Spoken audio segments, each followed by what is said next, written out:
Luma ang mga sosyal. Ito na ang subkulturero at hindi na magtatagal. Mga naka-Jordano, pantalon ay jirgo. Kay sarap, buking ng mikropono, yo pa English. Kapag sila'y nakikita, payabangan ng pantalon, pare-pareho naman sila. Aminin, katok mga pag kumilos, akala mo ay nasa showbiz sign kung magdumi. Mukha naman pwede, death threat sa inyo'y nabubuisit. Pagka-biyangis ng gabi, umpisa ng gimikan. Ay nako, umpisa na naman ng sosyalan.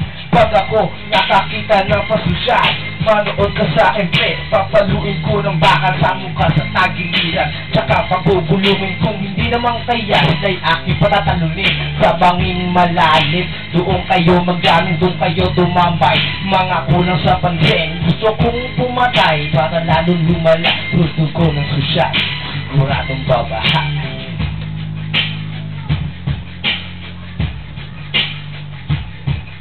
Pakinggan, tuunan inyong paglaanan ng sapat na pansin upang inyong maunawaan ang aking sasabihin na matagal na nalilihi. Mga kababaihan na madalas parumpatuhin ng mga kalalaki na mahilig na mangharang, tututukan, huhutan sa dilim, huhubaran ng puri, hindi mahuli pagkat ang tunay matatagpo ang patay makatapos na makapagkupi sa madilim na eskinita. Dumaan dun si Lucita, laking gulat na lang na natutukan ng lanseta. So hindi na sa dilim upang doon ay anuhendin. Kinuha ang bag matapos lang itong halayin. Mula noon hanggang ngayon wala pa rin nakukulong ang tunay na may sala. Yung lagi nang tinatanong na lagi na iba ang sarili at higa na lamang. Kinabukasan headlight, turog ang katawan.